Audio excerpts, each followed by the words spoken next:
Hello mga kapuso! Ako si Dr. Ana Tuazon, ang inyong kakwentuhan na psychologist sa Share Ko Lang. Ngayong araw, makakasama natin ang film and TV director na si Jason Paul Lacsamana na na-diagnose na may Asperger syndrome.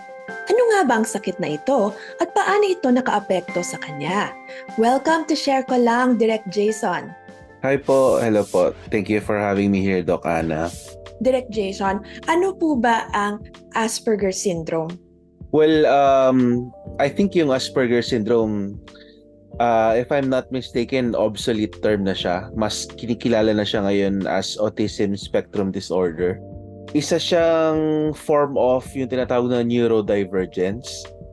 So, hindi ko alam yung exact definition pero kasi merong parang checklist ng mga possible behavior or symptoms na tinatawag. And ako, nagkataon na karamihan doon sa checklist na yun, pasok ako. Oo, so tinatawag natin itong spectrum, no, in the autism spectrum kasi actually iba-iba ang anyo, no, ng autism.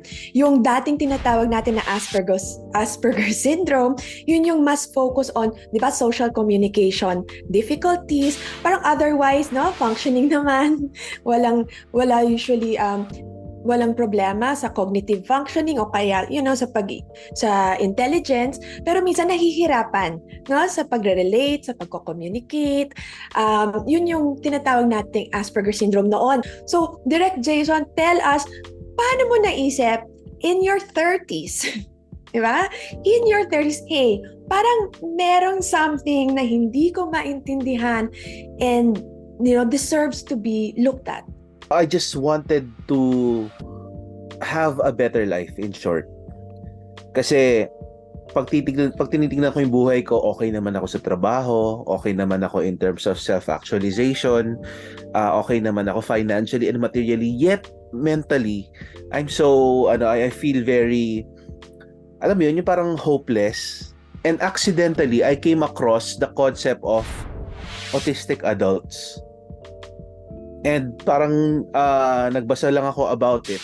Parang nagkaroon ako ng idea na, teka, parang ganun ako base dun sa mga checklist ng mga behaviors or ng mga sinishare ng mga autistic adults. Kumuha ako ng panibagong doktor and shinare ko sa kanya yung nararanasan ko, and she confirmed it with an official diagnosis na mukhang nasa spectrum nga po ako. And nung nabalitaan ko yun, parang buong 36 years ng buhay ko, parang nag-make sense. Nag-make sense po lahat. And ang connection nung autism ko sa depression and anxiety is the concept of masking. Yun po, masking, yun po yung kasi bilang autistic nga tayo all throughout our life, aware ako na parang hindi ko katulad yung mga normal or mga neurotypical na tao. Pero para mag-fit in, napupuwersa ako na gayahin yung behavior ng mga normal na tao. Yun yung masking na tinatawag. Kaso lang, kapag nagmamask ang isang autistic, parang doble effort sa utak niya, sa isip niya. Unlike sa iba na very natural lang sa kanila makihalubilo, makipag-usap, and yun ang naging major na sanhi daw po ng depression ko and general anxiety. Yun. Ganun po yung kwento ng diagnosis ko. Pero I'm curious, Direk, di ba sabi mo, nagsimula to nung may nakita kang checklist, di ba? Parang, na-curious ka. Ano yung mga nakita mo sa checklist? Ano yung mga symptoms ba? First of all, yung pinaka parang mababaw lang. For some reason, parang pag may naririnig akong sounds, sa utak ko parang umaalingaw-ngaw or nagta-times 2, parang amplified. Na-confirm din ng mga friends ko kasi tinatanong ko sa friends ko, ganun ba ako? Tapos kino-confirm nila. And then number 2, meron po akong parang hyperfixation to certain things. Like for example, pag nagbabasa ako ng dictionary, talagang fixated ako sa words na almost parang na-obsessed ako doon. Na tipong yung sa paligid ko parang dumidilim, tapos nakafocus lang ako doon. And then I become obsessed about it. I talk about it with my friends. Kasi po ako mahilig ako sa language for some reason. And then, ito pa po yung isang pinaka parang sintomas, yung rigidity. Na akala ko dati, very rigid ako kasi disiplinado lang ako. Pero medyo may pagka-OA pala yung pagiging rigid ko. Like for example, sa punctuality, like for example, kung ang pinag-usapang oras ay 12 noon, yung mga ka-meeting ko kapag dumating 12:05, 12:03, I really make a big deal out of it. Kasi daw, very rigid nga yung pag-iisip ko. Well, yung ano po, yung pakikipaghalubilo sa mga tao, I don't know, sa iba parang napaka-natural lang na makipag-usap sa tao. Sa akin parang I feel the need to prepare for it. Tapos, ayun nga, yun na yung masking, yung I feel the need to pretend para hindi ako magmukhang awkward. Tapos, ayun din, pag meron akong ginagawa, tapos dinistract mo ko, talagang nag-iinit yung ulo ko. I mean, of course, lahat naman ng tao, I assume, ay naiistorbo. Pero yung sa akin, medyo may pagka-extra OA to the point na yung temper ko biglang tataas. Tapos, alam mo yun, yung parang magugulo na ako. Yun po yung some of the behaviors na shinare ko sa psychiatrist ko. Kaya parang nasabi niya nga, baka meron ka. And yung mga nalista nyo direct, di ba? It's very different from depression. Parang tawag namin parang primary depression, meaning depression talaga ang simula. Sabi nyo nga, kaya naman kayo na-depress kasi parang hindi tugma. And when you figure that out, di ba, nag-swak na kayo, nag-in-sync, when things click in place. And then when you find relief, then you realize, it wasn't really depression. There was something else. Direct na curious ako doon sa sinabi nyo kanina na masking, no? And that's something I think some people know but some people don't. What was your experience with masking? Ano itsura nun? Siguro po, feeling ko lang nag-root yan nung high school. Kasi nung high school po, nagkaroon ng exercise sa classroom na magpapasahan ng bawat isusulat mo yung pangalan mo sa isang papel and then ipapasa yun sa buong class. And then anonymously, magsusulat sila dun ng word to describe you. Siguro po mga 90% na mga sinulat nila dun sa papel ko ay weird. So, parang feeling ko yun, medyo turning point yun sa buhay ko na parang weird pala ako sa tingin ng mga tao. Parang feeling ko po simula nun, mas naging intense yung effort ko to mask because ayaw ko nang matawag na weird. Nagulat po ba kayo nung nakita niyo yon? And syempre, it must hurt to see that. Feeling ko po, merong hurt, pero parang kaagad ko siyang pinagtakpan, yung parang ni-rationalize na, okay, baka weird lang ako kasi artist ako pero feeling ko, tumatak siya sa puso ko. And naging conscious ako, naging self-conscious ako sa kinikilos ko sa public. Now, direct kanina sinabi mo rin, baka kasi artist ako. So this is also very important kasi just because nakahanap tayo ng kondisyon, it doesn't mean that's all who we are, di ba? Parang marami kayong hats, marami kayong labels that you choose. We can choose to put on ourselves. And artist is definitely a big one for you. You're a director, you're a writer. In a way, parang yung mga dinidescribe mo sa ko, parang bagay yun sa artist actually. Di ba? Yung nakakapag yung out of the box thinking, tas diba, trying to put things together. Paano mo na-relate yung na-realize mo about yourself as having autism with you as being an artist? Nung na-diagnose ako ng autism, hindi siya entirely negative para sa akin. Parang kasi halimbawa, sa paggawa po ng pelikula, pre-pandemic, nakakapaggawa ako ng mga 4 na pelikula per year. Na ako rin yung scriptwriter. So, parang naisip ko, baka, dati kasi inisip ko, workaholic ba ako? Pero nung na-diagnose ako ng autism, nagbago yung pananaw ko. Teka, hindi ako workaholic. baka fixated lang ako sa craft ko. Mm-mm. Kaya ako ginagawa yon, not because I need money, not because I want more money, but because I'm fixated sa craft ko. I enjoy writing, I enjoy storytelling, I enjoy making films. And that's what keeps me, making at least 4 films a year. So, ganun po yung realization ko. Nagkaroon ako ng epiphany na hindi ako workaholic. I just really love, I'm just obsessed with what I'm doing.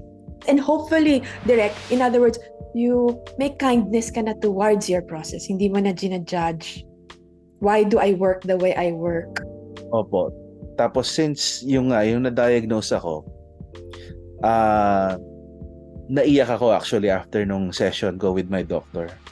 Naiyak ako kasi parang all those 2-3 decades, hindi ko prioritize yung special needs ko, and mas pinili kong mag-mask para mag-fit in sa society. So, in a way, parang feel ko, I didn't treat myself better. Guilty ako, kaya naiyak ako. Kaya ever since nung diagnosis ko po na yun, sabi ko, ang number 1 priority ko is I will no longer mask. Hence, kaya in-announce ko siya sa public. Not to look for sympathy, hindi para magpaawa, hindi para magpapansin. Parang kasi sa akin, yun yung first step ng pagwasak ng mask. To be able to publicly admit it, na hindi natatakot sa possible judgment, hindi natatakot sa possible na stigma. Sigurado kasi may isip, ay, autistic pala itong taong to, kaya pala siya ganyan. Wala na akong pake. Basta ako, parang mas naging self-assured po ako sa value ko bilang tao, bilang artist, bilang anak, bilang kaibigan. And yun, I promise to no longer mask. Now, I know na marami kang na-receive na support, no, when you came out that you have this condition. How was it? Yung support, well, base dun sa pinost ko sa Facebook, madaming mga friends ko, mga katrabaho ko, maraming nagsabi na matagal na nilang napapansin na parang may something different sa akin. Pero, kumbaga, hindi naging issue daw yun for them to like me or to be friends with me. And ngayong dineclare ko na nasa spectrum ako, kumbaga, walang dapat magbago sa pakikitungo nila sa akin. So, natutuwa ako sa aspect na yun. Pero meron din naman po yung mga mas matatanda na hindi familiar sa concept ng autistic adult. Yung mga sinasabi nila na parang sure ka ba? Normal ka naman tignan eh, mga ganon. Or meron pa akong kamag-anak na nagsabi na, bakit mo dinideclare yan sa public? Baka maka-apekto sa trabaho mo or baka isipin nila baliw ka, mga ganong Pero ako, parang yung dating ako, for sure makikinig sa kanila. Ay, oo nga, hindi ko dapat sinasabi kasi nakakahiya or baka anong isipin nila. Pero yun nga, parang that's part of masking eh. Kasi kapag pinakinggan ko na naman sila, sinupress ko na naman yung totoong ako, babalik na naman tayo dun sa masking. So, ngayon, talagang sabi ko, kakampihan ko yung sarili ko. It's okay if you think I'm abnormal, if you think na, alam mo yun, na dapat hindi ko sabihin, pero yun yung need ko. And it's time for me to start listening to my own needs. Is there anything that has changed or improved maybe in the way you relate or communicate or even just expressing yourself to others? First of all po, hindi talaga ako mahilig makipag-usap sa tao. Hindi ko alam kung dahil yun sa autism or sa pagiging introvert. Pero dati kasi, nung actively nagmamask pa ako, kapag halimbawa, kasama ko yung mga friends ko, parang I feel the need to talk. Kasi kapag nasa sulok ka lang, hindi nagsasalita, 'di ba? Mukha kang weird or mukha kang may sariling mundo. Ngayon po, hindi na ako nako-conscious doon. If I don't feel like talking, hindi talaga ako magsasalita. And kasi doon ako mas komportable. Mas komportable ako as nananahimik lang. Dati kasi, I would be ashamed about it. Kasi madalas kang tanungin, okay ka lang? O may sariling mundo ka na naman. Mm. To hell with those. If I don't feel like talking, I will not talk. Ganun po yung ginagawa ko ngayon. Pero of course, pag makikipag-usap, alam mo yun, hindi na siya dahil takot akong magmukhang weird or may sinto-sinto or natatakot na masabihan na may sariling mundo.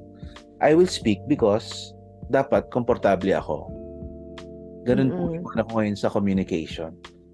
Hindi na ako nababother. Kumbaga, mas pinapakinggan ko yung needs ko kung saan ako komportable. I'm so curious kasi you're a storyteller. I think para sa akin, seeing your body of work, di ba? Parang I think yun yung nananaig. Whatever medium, you tell stories.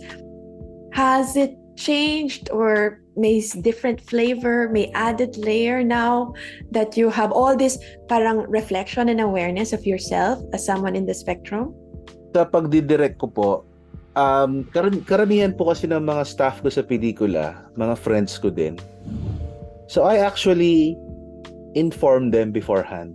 Sinasabi ko sa kanila na may ASD ako and from now on, ganito yung gusto kong maging mangyari sa set.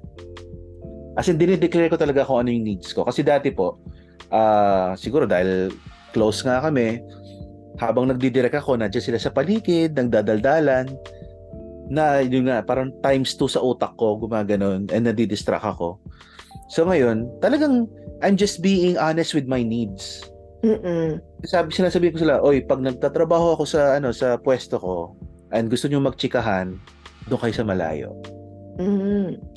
Ito para sa akin, it just ang concept ng pagkampi sa sarili is to be clear with my own needs and asserting my needs. So ganun po yung ginagawa ko. In terms of naman po, pagdidirect, mas mas focus lang ako sa kung anong kailangan ko. Kasi po yung ibang directors, sila yung nakikipagchikahan sa artista, kwentuhan. Ako hindi.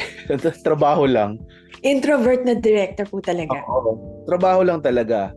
So kung kakausapin ko yung isang tao, yung yung kung ano yung kailangan ko para sa pelikula. Pero beyond that, yung mga chikahan, mga chismisan, or yung mga walang kinalaman sa work, kung hindi ako komportable sa tao, I will really keep quiet. I'm always interested in that kasi yun na nga, may mga pasyenteng darating pero takot na takot sa diagnosis, di ba? Parang sige, let's work pero don't tell me what I have. Pero di ba, okay din naman pero sometimes, di ba, merong, sabi nyo nga, you experience relief having this diagnosis and having, in a way, a diagnosis is simply a way to explain sometimes to ourselves and sometimes to other people. Ano yung experience natin? Nung nakuha ko po yung official diagnosis, ang isa sa mga tumatak sa isipan ko, parang dati kasi feeling ko parang parang there's something wrong with me. So, nung nagkaroon ako ng diagnosis, parang nagkaroon ako ng thought na, okay, there's nothing wrong with me. I'm just wired differently. So, parang first step po yun towards loving myself more, accepting myself more. So, yung diagnosis, binigyan ako ng thought na walang mali sa'yo. You're just, iba lang yung takbo ng isip mo. So, I started loving myself more. I started being kind to myself more. Yun po yung magandang epekto ng having a label or understanding what you have. So, yeah. And especially in the spectrum talaga, di ba? It's not necessarily what's wrong, what you cannot do. It's more of, yun na nga, parang how do you best work in such a situation? So, paano ka magiging magaling na director, magaling na writer, di ba? Magaling na kaibigan. Di ba? Given, sabi mo nga, how you're wired, so to speak. Now, for, maybe final message perhaps, kasi I'm sure, Direk, maybe for some of our kapuso now, hearing your story and your experience, baka may iba sa kanila nakaka-resonate, nakaka-relate. Siguro yung message ko lang sa mga possibly autistic adults is, number 1, huwag silang matakot na makakuha ng ganong diagnosis. Kasi hindi kayo nag-iisa. Marami tayo.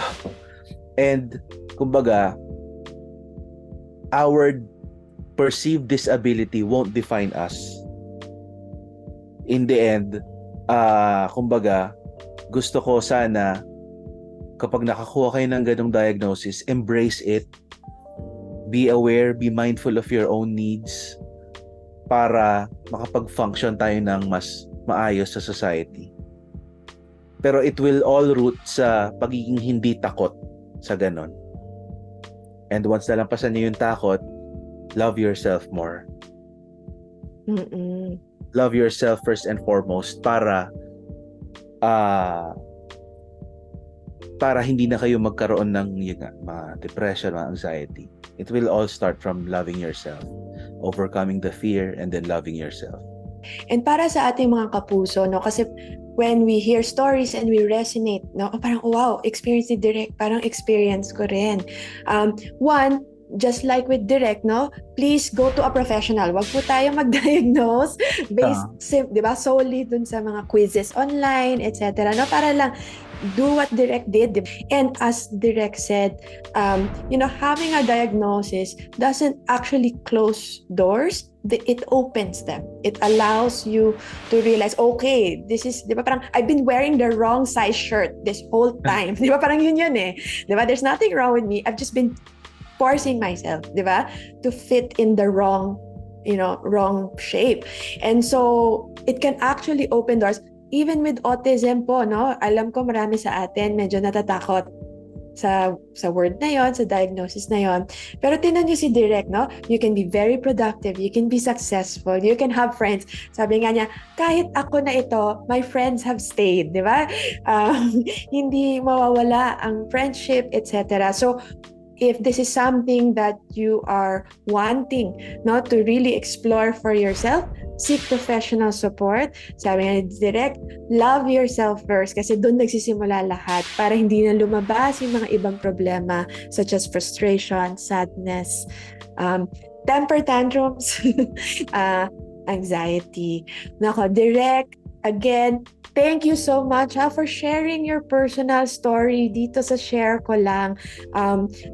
Alam ko hindi siya always madali. And sabi nyo nga, hindi na kayo makikinig dun sa mga taong nagsabing, di ba, ibabalik kayo, gustong ibalik yung mask sa inyo. Thank you for having me, and sana yung makakanood nito and pinagdadaanan yung parehong ganito, sana marami silang mapulot na aral. Kung may gusto kayong pag-usapan, mag-iwan lang ng comment below or email us at sharekolang@gmanews.tv. We're also streaming on Spotify, Apple Podcasts, and Google Podcasts. Thanks for tuning in.